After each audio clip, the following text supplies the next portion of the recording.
Kansoke nebaze Bobi Wine okulaba nti yatupostinga olunaku olwo okitegeera kiyinza okuba nga kitono ku bantu abamu nate kuffe kyali kinene okitegeera bakunze naye kuffe ffenna kubanga era kyatusanyusa kyali kinene so njagala okumwebaza ku ekyo kye yakola kuba bangi baabiraba nga biblowinze naye ng'oli tasobola nagamba nti kali kankateekeyo you know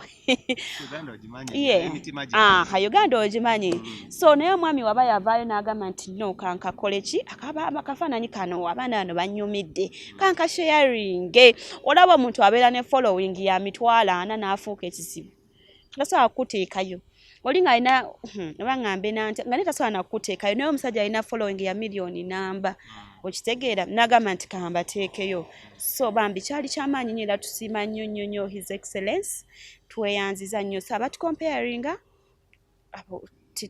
actually sibyagala bambi tubyakunkomparinga cause ndinze n'omuntu omulala abaye so mbanjagala ne respecting abantu.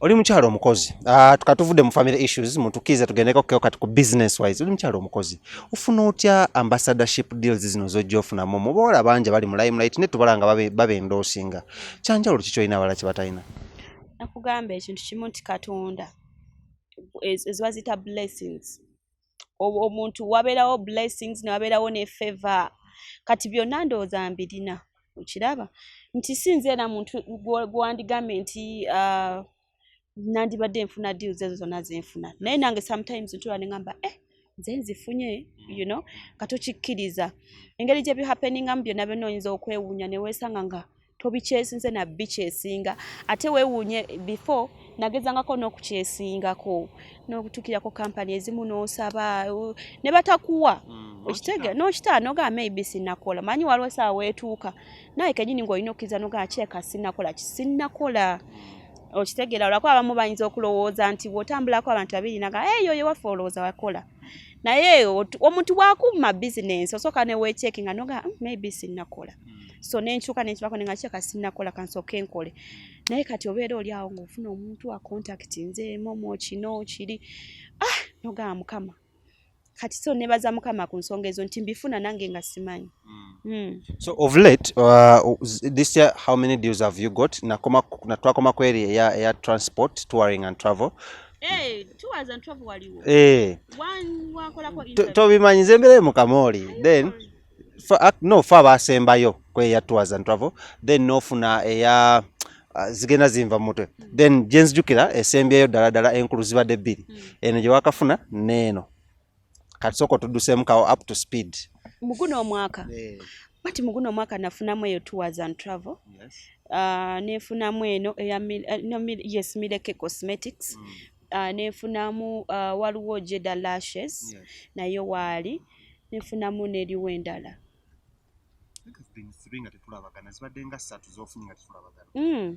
ati ezimu nzeerabira tugenda bibuuza manager twogere kweno eyakasembayo eya Mileke omanyi muna ebigambo byo neri yatuwaza ntafu naye nekigambo kyalinga kimbuza Nabham by the way ogende Dubai we have a promotion of $1,000 nagirabye nze obimanyi tube kintu kyekimu ananga ate kati gwe nkwagadde tunakolanga ffenna so abagala ogende Dubai we have a promotion of $1,000 kusula then n'okukulambuza nights okulambuza breakfast ebeerako ebintu bingi kubeerako boat cruise dinner kubeerako ogenda ku desert safari kubeerako okulambula ekibuga kya Dubai gamba n'osireyinga mulimu ekibuga kya Dubai okulambula ebitundu mu Dubai kwegamba omuntu wetaaga okulambulako so tulina South Africa tulina Turkey kwegamba omuntu yenna ayagala okulambula bane Christmas etuuse temusigala wano mutambule ku covid atunyize bantu tulina stress bitutwala naye bw'ofulumako eggwanga olina engeri gy'okomawo ng'oli fresh so bane mwenna abagala okulambula mujje Dubai South Africa Turkey nsi nyingi nnyo buli gye wandirowoozezaako okutambulamu. Just to break it down for you guys, siringi si $1,000 aba mukyanga kinene ziba $3,700,000 we watyo, so depends ku dollar rate. So kati nnyumizaako ku kiboozi kino ekya bino ebintu ebyabakyala. Yamireke cosmetics ono nno ndudde nga mukolera naye nga tubadde tulina lipstick yekka. Tuba tulina lipstick naye kati kye twaleese kiba ye foundation. Ya foundation eyo omulaba w'abakyala. Era nange gwe bankozeseza buli kyolaba ku face yange kyamireke mpozi lashes za Jeda lashes. Naye foundation yenna wamireke cosmetics. Tulina zineno makeup sponge. Abakyala zakozesa okubako makeup. Hata. Touch up brushes za touch up tuzirina. Ne tubeera ne tulina eyeshadow, tulina mungi actually abantu bakinkuke mukana katono. Tulina eyeshadows waffe wuno waliwo n'omulala ate mwerabidde eri munda. So tulina Lawrence ojafuna ebintu ebyo so tusobola okulabaga abantu. Nga tusobiraga abantu. So tulina ebintu bingi nnyo abamireke abakyala mwena abalengo yagala foundation, lipstick, makeup sponge, brushes, kyekirala eyeshadow palettes zonna tubirina. Nafata fabame mutulesa because these days me I personally do makeup for camera. Oshegede mulimu abakola makeup for photo shoots. So fabame mutulese wa. Abami ni ka foundation tekakuyisa bubi. Anti bakaleta ne bakatika mukakatono. Kati gwe nogula kano kakumazaako mwaka. Nayo mukyala ko kakola kati. Mu mwezi oba weeks nga bbiri. Buli kakiika naye kati nga ffe abateekolako nnyo nga nze kantwalira ddala ebbanga ndowooza eriwera. Abasinga bakomplaininga ku products nezijja ku market. How different is your product? By the way, ekintu ekyakinjagala okutegeeza abantu nze siddiringa na bintu biri fake. Buli kintu kyenkuleetera ku market just know kibeera genuine, kibeera legit. Nti bino zino products ziva straight from USA. Omukyala azikola mireke ali mu US. She's a model. Okitegera mu US. So mu US okumala gakola ekintu nga kiri fake n'okiteeka ku market kiba kizibu. Tisinga abadde azesebula straight eno gamba zali badde fake but azitunda ne mu US. So kitegeeza products izo zibeera online source keberako nibazira. Yes, ne online source keberako ne muzira. Bine bintu biri genuine, biri legit. So to muli mu kintu kyona nti oba product ene duplicate oba simanyi eri biki no, bine bintu biri original. Ziri original zibera sealed bulungi, tojigula nga teli sealed, zibera sealed. Nezino lashes zenyini zenyambala ziva Switzerland. Omukyala azikola Jenny nazo ziri simanyi quality yazo nnungi nnyo nti ziri reusable. Teziringa zino tugula eza China no yambala muno n'osuula no yamba, you know, they seem cheap naye teziri expensive in a way or the other. Nti ogula buli bwoba ogenda okola n'ogula naye zino ogula lumu $5.5 n'okagula naye ogenda kambala okajjako katereke okaze buli wayagalidde osobola okukambala emyezi gyo nga 6. Maureen, olabika olina emirimu mingi nnyo ogikwasaganya otya okola muno aba tours and travel our time, mireke our time, n'abasigadde bona aba Jeda eyelashes na ne Lady Maureen. Mama twade tubuza ne Diri ndala Lady Maureen unisex salon. Nayo nadde Jeda video dimension ngaye.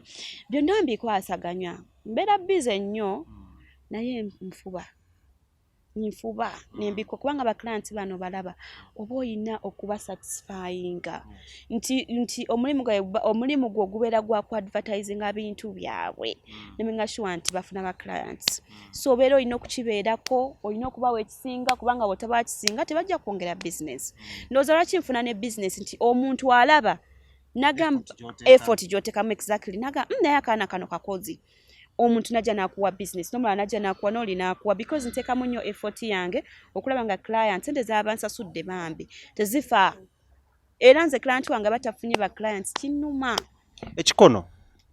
ekikono kibaamu.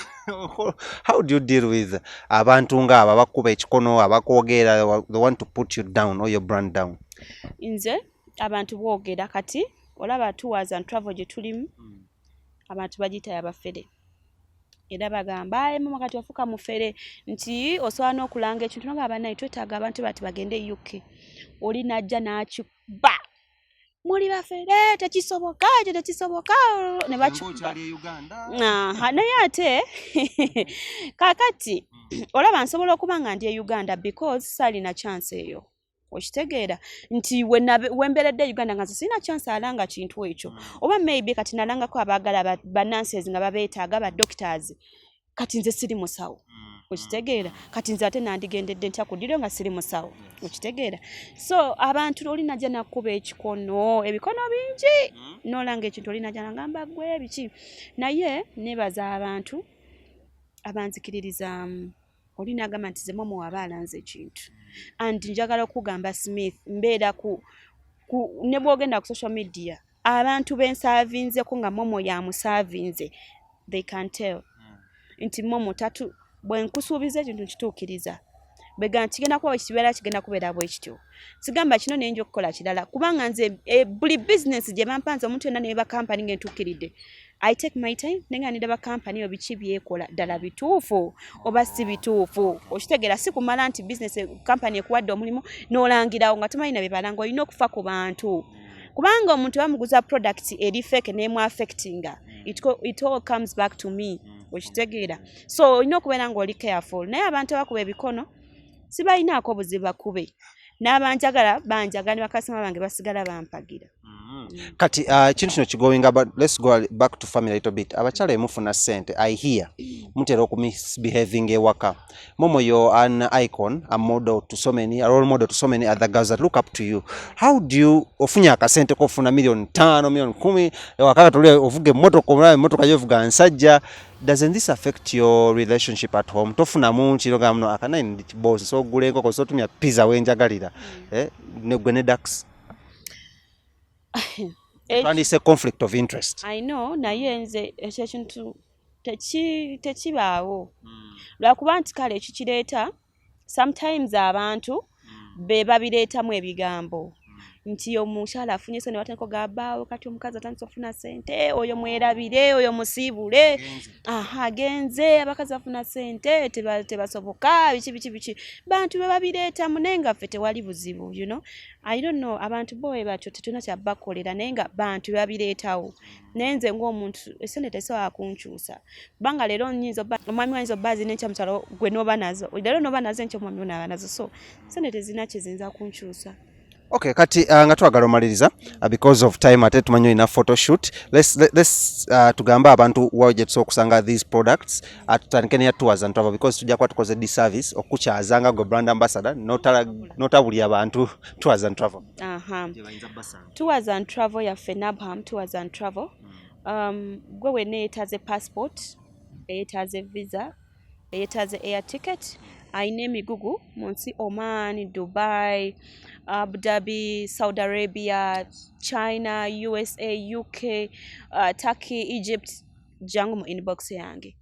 Facebook page yange MOMO19, Instagram MOMO19.n. Awujja kuba onfunye bulungi nnyo. Okitegedde nze marketing manager. Osobola okujja munda mu box ne twogera. Ekirala kiriwa Milka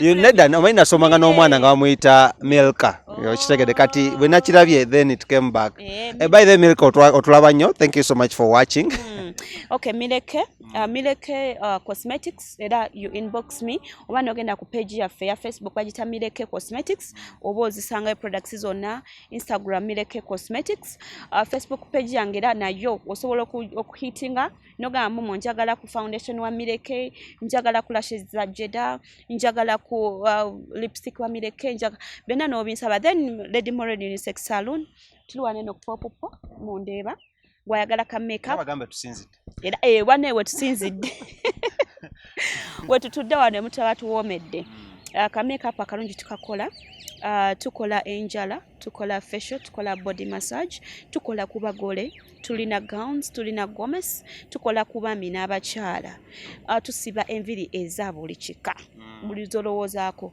era naye osobola okujja mu inbox yange nga MOMO mbasanze babannange ensusu abakyala pimples stretch marks simanyi biki buli kirwadde kyolina ku skin yo wetulinywa neno ku Lady Moran Unisex Salon osobola okujja mu inbox oba waneno mundeeba kupopupo kukasotukawo bwoti ene saluni oba olaba epande gujja ng'oyingira buyingizi tuba wetulinnyo akataleke ka MOMO mu couples e Uganda celebrity couples erwa gye weegomba wajja oga muno eyo massive buli muntu agwenda banga baagalana mba mbaagala abantu bendaba nga baagalana ndaba Bobby ne Baby. Like of recent I shared the video nga Bobby atunuulidde Baby. Mauliyanga ogamba ndi muntu wa love ngoga mukuluze bunya. Have you seen that now? abikola naye kati omanyi obeera nga oli muntu wa love nolaba omuntu ayagalana. There's a way you feel. Like I felt so moved. Nengamba banange I was touched nengamba mbi bane natunulidde Bobby eriso lyakubye nengamba wow kati nendaba Rema ne Hamuza nogamba wow abaana ba kati nolaba kati nalabye ne kape empya gye twafunye Daddy Andre ne Nina Rose banange nalabye nga nabo nindaba nze kale buli muntu yenna nga ali mu love nga ndaba baagala n'ebyaddala manyi ologola nga bafeekinga bagezaako ogolaba nga afeekinga obiraba osobola biraba naye nogamba anyway noga katukirekaawo naye nga buli muntu yenna ayagalana nga gwomanyi oli eyo mwagalana bannange binyumira. Okay, any last words to your viewers, fans, n'abantu munsi yonna bakulaba? Abantu mwenna abalaba Celeb Jazz bane mwebale nnyo. Abantu mwenna abagala MOMO 19 mwebale nnyo. Mwebale kumpagira bane abantu bampagidde. Bane mwebale kumpagira nga temuwuliriza bigambo oli yagambye kino ate simanyi biki mwebale nange ndi mwetegefu basavinga. Era wendi obasavinga ba services ennungi ennyo wendi nnyo MOMO 19 waali bafanzi bange mwenna team MOMO 19 mwebale kunjagala mwebale nnyo nentumirako banaye nebaza n'emikwano gyange abambeereddemu n'emikwano gyange omu bamuyita Carol ali Norway nina mukwano gwange bamuyita Fiona ali Sweden namukwano gwange bamuyita Belinda ali USA bannange abantu abo omanyi munsi tubeera n'emikwano ne waliwo kye tuyita emikwano egya nnamaddala like nga munna asobola okubeereramu mu buli mbeera mama asobola okuba nti alabika alina ssente oba nga azina naye ne mama waliwo abeera nga ali stark okitegeera buli muntu yenna asobola okubeera stark okitegeera so bwe mba nga ndi stark somewhere ba financially bakwano bange abo bambeereramu nnyo era bannaye njagala okutuusa okubeebaza mbeebaza mwebale nnyo mwebalire ddala kumbeerera mu mbagala nnyo nga mukiwulira Carol Fiona Belinda bambi mwebale mikwano. Kale, Facebook yazogedde MOMO 19 then Instagram that is momo19.n. Wenyini togenda ku page nanyo. My name is One the King himself. Nkola ne mwana mulenzi amanyidwa nga Star Lawrence ku camera always yabeera kwata ebifaananyi ebinyirira nga bino ate naffe wano ku Celeb Jazz twagala okwebaza muno n'ababa batulaba Miss Independent UK twina Olivia Machindi oye wawano naye watusooka tulesa nti tolina mu Uganda kwa support gy'otuwa y'amaanyi nnyo. Trisha Fashion thank you so much okuni designing okulaba muno nange ndabika nga ndi ate ndabika bulungi bwenti ate nange ensonga zino noba ngozikwasaganya so no ensonga eyo thank you so much mugende ku Facebook yange bagita Shadik Smith ate ku YouTube tuliko nga Celeb Jazz please and please subscribe musubscribing twagala omwaka guno gugende nga tulina emitwalo 5 ejaba subscribers so please and please subscribe ulola ba subscribe tubeere nga ate tugenda ate maso thank you so much I sign out bye bye.